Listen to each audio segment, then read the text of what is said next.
الحمد لله نحمده ونستعينه ونستغفره ونؤمن به ونتوكل عليه ونعوذ بالله من شرور أنفسنا ومن سيئات أعمالنا من يهده الله فلا مضل له ومن يضلله فلا هادي له ونشهد أن لا إله إلا الله وحده أما بعد فأعوذ بالله من الشيطان الرجيم بسم الله الرحمن الرحيم اقرأ باسم ربك الذي خلق الإنسان من علق اقرأ وربك الأكرم الذي علم بالقلم علم الإنسان ما لم يعلم آمنت بالله صدق الله العظيم وصدق رسوله النبي الكريم ونحن على ذلك لمن الشاهدين والشاكرين والحمد لله رب العالمين اللهم صل على محمد وعلى آل محمد كما صليت على إبراهيم وعلى آل إبراهيم إنك حميد مجيد اللهم بارك على محمد وعلى آل محمد كما باركت على إبراهيم وعلى آل إبراهيم إنك حميد مجيد قدم قدم پہ برکتیں نفس نفس پہ رحمتیں قدم قدم پہ برکتیں نفس نفس پہ رحمتیں جہاں جہاں وہ شافی آسیہ گزر گیا جہاں قدم نہیں پڑا وہاں ہے رات آج تک وہیں وہیں سحر ہوئی جہاں جہاں گزر گیا محترم سامعین مکرم حاضرین معظم مؤمنین بالیقین بہترین جماعت مسلمین کے غیور نوجوان بھائیوں دوستوں اور عزیز ساتھیوں مجھے طالب علم نے آپ حضرات کے سامنے قرآن مجید میں 30واں سپارہ جس کی ایک سورت کی کچھ آیات مبارکہ کا سہارا لیا ہے دعا ہے کہ اللہ رب العالمین مجھ ادنیٰ طالب علم کو حق اور سچ کہنے کی توفیق عطا فرمائے پھر سننے کے بعد اس پر عمل کرنے کی توفیق عطا فرمائے حضور علیہ السلام نے جب اپنی زندگی مبارک گزاری تو جب آپ علیہ السلام نے زندگی کے 35ویں سال کی سیڑھی کے اندر قدم مبارک رکھا تو اس وقت مکہ میں ہر انسان بچہ بوڑھا جوان مرد و عورت ہر کی زبان پر حضور علیہ السلام کے صادق اور امین کے ترانے گونجتے تھے کہ یہ نوجوان صادق اور امین ہے، یہ سچا اور امانت دار انسان ہے۔ اور حضور علیہ السلام کو جب وہ لوگ صادق اور امین کے نام سے جانتے تھے تو اس وقت کعبۃ اللہ کی تعمیر کا ایک واقعہ سامنے آیا کہ بارشوں اور مسلسل سیلاب کی وجہ سے کعبۃ اللہ کی دیواریں کمزور ہو چکی تھیں، کیونکہ کعبۃ اللہ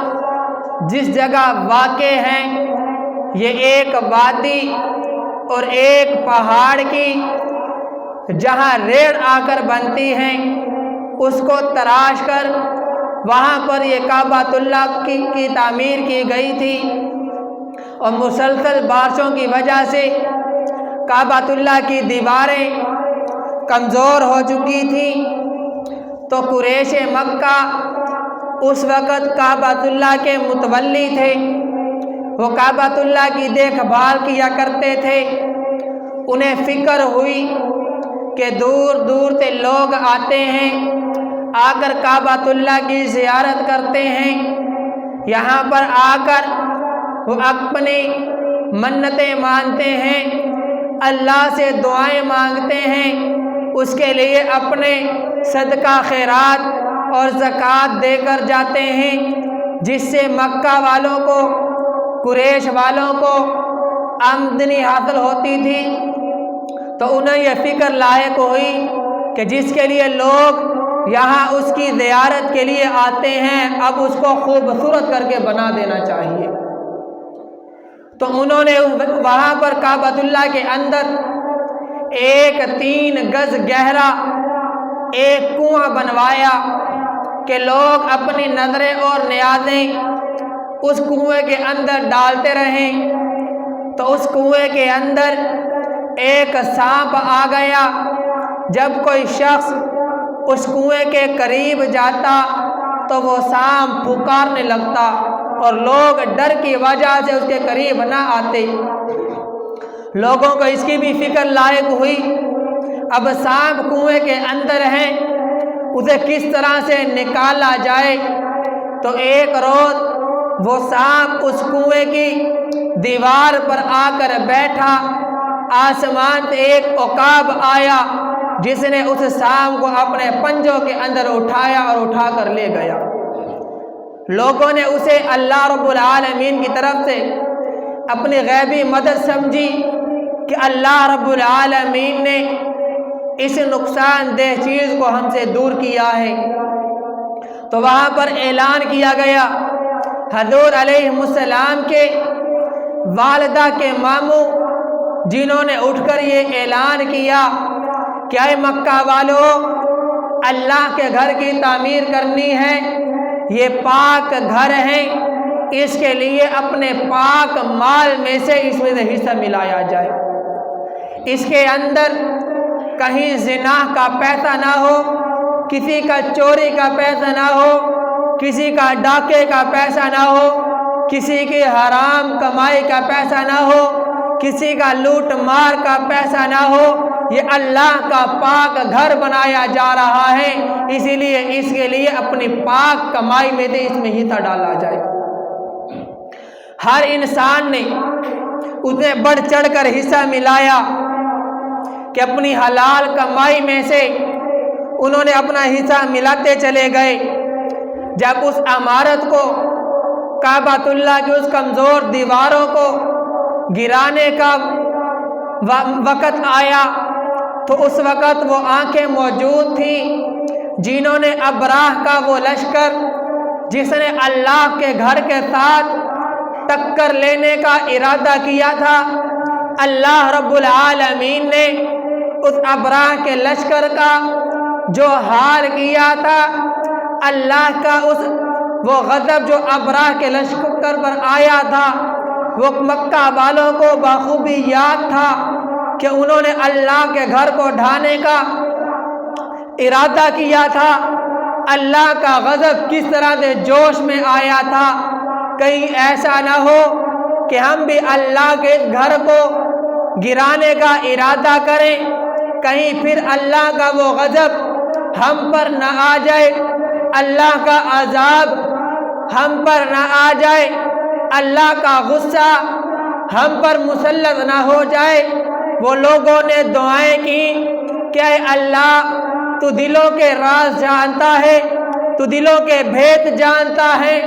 دلوں کے ارادوں کو جانتا ہے۔ ولید بن مغیرہ اس نے اپنی کدال اٹھائی، کعبۃ اللہ کے سین میں آ کر ہاتھ فضا میں بلند کیے اور دعائیں کرنا شروع کی کہ اے اللہ تو جانتا ہے ہماری نیت ہے کہ آپ کے گھر کو پہلے سے زیادہ خوبصورت بنا دیا جائے۔ اے اللہ ہماری نیت غلط نہیں ہے،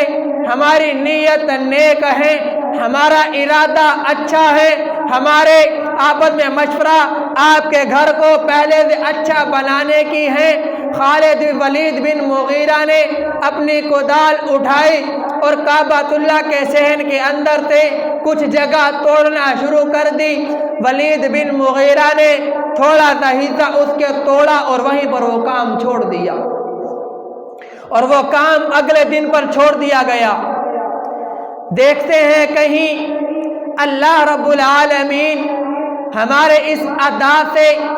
ہمارے اس کام سے، ہمارے اس انداز سے خوش ہیں، یا اللہ رب العالمین کا غضب، اللہ رب العالمین کا عذاب ہم پر مسلط ہوتا ہے۔ جب لوگوں نے اگلے دن صبح کے وقت ولید بن مغیرہ کو صحیح سالم دیکھا تو سارے مکہ والے خوش ہو گئے کہ اللہ رب العالمین ہمارے اس کام سے خوش ہیں کہ ہم اللہ رب العالمین کا گھر توڑ کر دوبارہ بنانا چاہتے ہیں۔ تو وہاں پر اللہ رب العالمین کے گھر کو دوبارہ بنانے کی نوبت شروع ہو گئی۔ اس وقت جدہ کے اندر ایک بحری جہاز تباہ ہوا جس کے تختے حاصل کیے گئے اور ان کو کعبۃ اللہ کے کام کے اندر شامل کر دیا گیا۔ اور اس وقت ایک ایرانی مصری، رومی مصری کاریگر تھا، وہ اس جہاز میں جو تباہ ہوا تھا زندہ بچ گیا تھا، اسے بطور خاص کعبۃ اللہ کے اندر لایا گیا۔ اس نے بھی وہاں پر آ کر اپنی کاریگری دکھائی اور کعبۃ اللہ کی تعمیر شروع ہو گئی۔ کام چلتا رہا، اعلان ہو چکا تھا کہ آئے لوگوں، پاک گھر ہے، اس کے لیے پاک کمائی میں سے حصہ ڈالا جائے۔ جو اس کے لیے فنڈ جمع ہوا تھا، جو پیسے جمع ہوئے تھے، جو مال جمع ہوا تھا، وہ مال اور اسباب کم ہونے کی بنا پر کام یہاں تک آن پہنچا کہ کام وہاں پر بند ہوا۔ جب بعد میں اس کی چھت ڈالی گئی تو 15 چھتیروں پر کعبۃ اللہ کی چھت ڈالی گئی اور 7 ستونوں پر اس کی بنیاد رکھی گئی تھی۔ اور اس میں سے کچھ حصہ جو رہ گیا تھا، مال کم ہونے کی وجہ سے، وسائل کم ہونے کی وجہ سے بغیر چھتے وہ حصہ رہ گیا تھا۔ وہاں پر وہ لوگ آتے، اپنی قسمیں اٹھاتے، اپنے حلف اٹھاتے اور وہاں پر بیٹھ کر اپنے معاہدہ طے کرتے تھے۔ اس جگہ کو اسی طرح سے چھوڑ دیا گیا تھا۔ کعبۃ اللہ کی تعمیر کے اندر مختلف روایات ہیں۔ کسی روایت کے اندر ہے کہ کعبۃ اللہ کی تعمیر 11 مرتبہ ہوئی، ایک روایت کے مطابق کعبۃ اللہ کی تعمیر 5 مرتبہ ہوئی تھی۔ اور اس کے اندر جب سب سے پہلے تعمیر ہوئی تھی وہ حضرت آدم علیہ السلام نے اللہ رب العالمین کا گھر تعمیر کیا تھا۔ اللہ رب العالمین نے حکم دیا کہ اے آدم، آپ پہلے انسان ہو جسے میں نے دنیا کے اندر بھیجا ہے، اور آپ نے پہلا گھر بنانا ہے جو خالصتاً اللہ رب العالمین کی عبادت کے لیے بنایا جائے گا۔ سب سے پہلے کعبۃ اللہ کی تعمیر حضرت آدم علیہ السلام نے کی۔ اس کے بعد بارشیں اور طوفان نوح آیا، اس کے بعد کعبۃ اللہ کا نام و نشان ختم ہو گیا اس کے بعد دوسری مرتبہ حضرت ابراہیم علیہ السلام اور حضرت اسماعیل علیہ السلام دونوں باپ بیٹوں نے مل کر اللہ رب العالمین کا گھر تعمیر کیا۔ تیسری مرتبہ اللہ رب العالمین کا گھر کعبۃ اللہ کو تعمیر کرنے کی یہ سعادت قریش مکہ کو حاصل ہوئی۔ قریش والوں نے، کیونکہ وہ اس کے متولی تھے، انہیں یہ سعادت حاصل ہوئی کہ انہوں نے کعبۃ اللہ کی تعمیر کروائی۔ اور چوتھی مرتبہ کعبۃ اللہ کی تعمیر حضرت عبداللہ بن زبیر رضی اللہ تعالیٰ عنہ نے کعبۃ اللہ کی تعمیر کروائی۔ اور پانچویں مرتبہ کعبۃ اللہ کی تعمیر حجاج بن یوسف نے کعبۃ اللہ کی تعمیر اپنے زمانہ کے اندر کروائی۔ تاریخ میں آیا کہ جس وقت حضرت ابراہیم علیہ السلام اور حضرت اسماعیل علیہ السلام نے کعبۃ اللہ کی تعمیر کروائی تھی، انہوں نے کعبۃ اللہ کی تعمیر کے لیے 5 پہاڑوں کے پتھر جمع کیے تھے۔ ایک کا نام طور سینا ہے، دوسرے کا نام طور زینا ہے، تیسرے کا نام لبنان ہے، چوتھے کا نام جودی ہے، 5ویں کا نام ہیرا ہے، کہ ان 5 پہاڑوں کے پتھر جمع کر کے حضرت ابراہیم علیہ السلام نے اللہ کے گھر کی تعمیر کی تھی۔ اور قریش مکہ کی تعمیر کے بعد سب سے زیادہ جو فضیلت حاصل ہے وہ حضرت عبداللہ بن زبیر رضی اللہ تعالیٰ عنہ کی کروائی ہوئی تعمیر کو حاصل ہے، کہ انہوں نے اللہ رب العالمین کے گھر کی جو تعمیر کروائی تھی، انہوں نے بطور خاص چونا یمن ملک سے منگوایا، کیونکہ اس سے پہلے جو کعبۃ اللہ کی تعمیر کروائی گئی وہ صرف پتھروں کے ساتھ کی گئی تھی۔ اور حضرت عبداللہ بن زبیر رضی اللہ تعالیٰ عنہ نے جب کعبۃ اللہ کی تعمیر کروائی تو انہوں نے بطور خاص یمن سے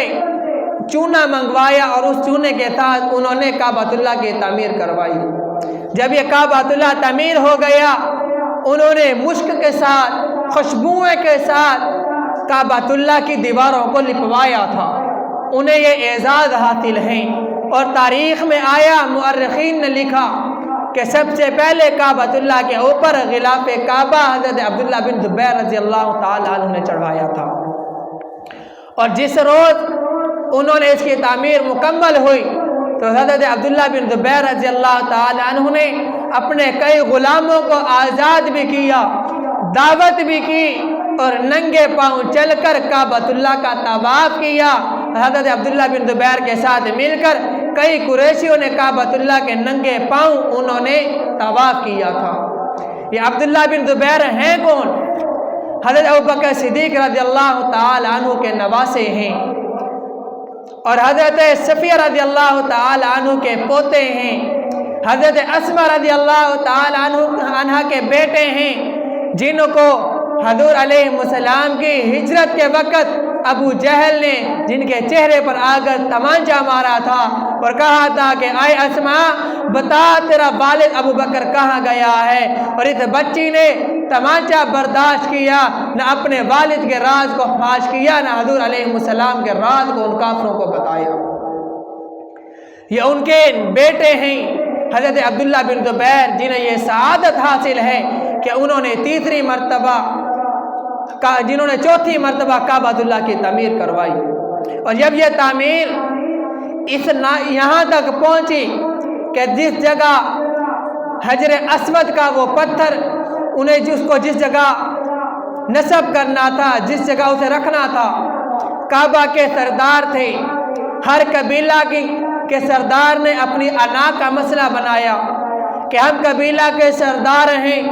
حجر اسود کو ہم اپنے ہاتھوں سے رکھنا چاہتے ہیں، یہ اعزاز ہم اپنے ہاتھوں سے لینا چاہتے ہیں، یہ اعزاز ہم اپنے نام کرنا چاہتے ہیں۔ ہر قبیلہ کے انسان نے یہ اعزاز حاصل کرنے کے لیے اپنی انا کا مسئلہ بنایا۔ نوبت یہاں تک آئی کہ ہر قبیلہ کے سردار نے خون ایک پیالے کے اندر بھرا، اپنی انگلیاں اس خون کے اندر بھگو کر اسے چاٹنے لگے، یہاں تک کہ قتل و غارت تک یہ نوبت آن پہنچی۔ ایک بزرگ نے کہا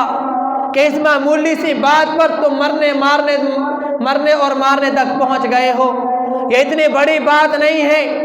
جو شخص کل صبح سب سے پہلے کعبۃ اللہ کے اندر داخل ہو جائے گا، یہ اعزاز اس قبیلہ کے سردار کو حاصل کر دیا جائے گا۔ ہر قبیلہ کے سردار نے اس پر آمین کہا کہ ٹھیک ہے، یہ فیصلہ ہمیں منظور ہے۔ جب اگلی روز صبح ہوئی تو سب قبیلے والوں کے سرداروں نے دیکھا کہ سب سے پہلے عبداللہ کے لخت جگر آمنہ کے در یتیم کعبۃ اللہ کے اندر داخل ہو چکے تھے۔ تو انہوں نے کہا کہ جو فیصلہ حضور علیہ السلام کریں گے وہ فیصلہ ہمیں قبول ہوگا۔ تو حضور علیہ السلام نے فرمایا، حضور علیہ السلام نے اپنی چادر مبارک زمین پر بچھائی، حجر اسود کو اس چادر کے درمیان میں رکھا اور فرمایا کہ ہر قبیلہ کا سردار اس چادر کا ایک کونا پکڑ لے اور اسے اٹھا کر اس جگہ تک لے جائے جہاں پر حجر اسود کو نصب کرنا ہے۔ ہر قبیلہ کے سردار نے اس چادر مبارک کو اٹھایا اور اس جگہ تک لے گئے۔ حضور علیہ السلام نے جلدی سے آگے بڑھ کر حجر اسود کو اٹھایا اور اس جگہ دفن کر دیا۔ ہر قبیلہ کے سردار اس پر خوش ہو گئی کہ حضور علیہ السلام کے اس ذہانت کی وجہ سے، اس بصیرت کی وجہ سے، اس کمال درجہ سوچ کی وجہ سے قتل و غارت سے مکہ کے قریش کے بڑے بڑے جو سردار تھے وہ لڑائی جھگڑا سے بچ گئے کہ حضور علیہ السلام نے یہ فیصلہ ان کے بارے میں فرمایا۔ اور اس کے بعد حضور علیہ السلام جب اپنی 40 سال زندگی کی طرف قدم بڑھا رہے تھے تو اس وقت حضور علیہ السلام مکہ کے اندر شور کی وجہ سے ایک مکہ سے باہر غار حرا کے اندر حضور علیہ السلام نے پڑاؤ کرنا شروع کیا۔ وہاں کے اندر حضور علیہ السلام نے سکون محسوس کیا۔ یہ ایک غار تھی، تو یہ غار وہ ہے جس کے اندر حضور علیہ السلام کے دادا عبد المطلب اعتکاف کیا کرتے تھے۔ جب حضور علیہ السلام نے اس غار کے اندر سکون حاصل کیا، جب 40 سال کی سیڑھی میں حضور علیہ السلام نے قدم مبارک رکھا، نوبت یہاں تک آئی کہ حضور علیہ السلام جب رات کو سوتے تھے، جو خواب دیکھتے تھے صبح اٹھتے تھے تو وہ خواب سچ ثابت ہو جاتا۔ حضور علیہ السلام نے سوچا کہ یہ کیا ماجرا ہے، رات کو جو دیکھتا ہوں خواب صبح وہی سچ ثابت ہوتا ہے۔ تو ایک روز جبرائیل علیہ السلام آئے،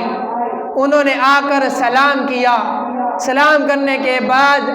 عرض کی کہ یا رسول اللہ اقرأ، حضور کے فرمایا پڑھو۔ حضور علیہ السلام نے فرمایا ما انا بقاری، میں نہیں پڑھ سکتا، میں تو امی ہوں۔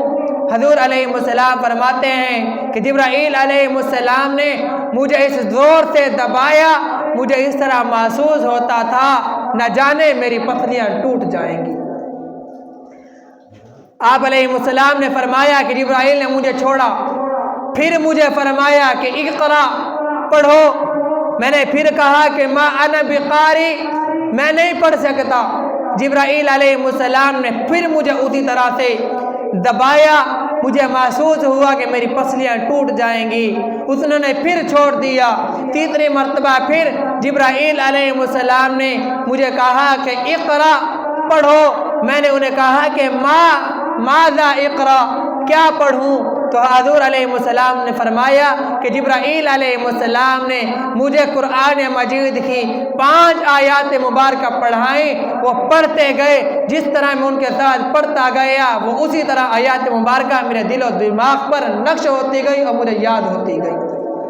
وہ قرآن مجید کی 5 آیات مبارکہ سورۃ اعلیٰ کی پہلی 5 آیات مبارکہ تھی۔ جب حضور علیہ السلام پر پہلی وحی مبارک نازل ہوئی، حضور علیہ السلام نے فرمایا کہ وحی کی وہ کپ کپی میرے جسم پر طاری ہو گئی، میرا جسم مبارک اس طرح سے طبیعت خراب ہو گئی، نہ جانے اس طرح سے مجھے کیا ہو گیا، بخار ہو گیا۔ غار حرا کی قسمت جاگ اٹھی، جسے غار حرا کو کوئی جانتا تک نہیں تھا۔ حضور علیہ السلام کے قدم مبارک غار حرا کے اندر لگے اور آج لوگ اس کا نام لیتے ہیں تو اس فخر سے کہ اس غار کے اندر حضور علیہ السلام پر سب سے پہلے وحی نازل ہوئی تھی۔ جب حضور علیہ السلام گھر مبارک کے اندر داخل ہوئے، حضرت خدیجہ رضی اللہ تعالیٰ عنہ کہتی ہیں کہ حضور علیہ السلام کے ہوش و حواس اڑے ہوئے تھے۔ آپ علیہ السلام کو پتہ نہیں تھا کہ وہ کیا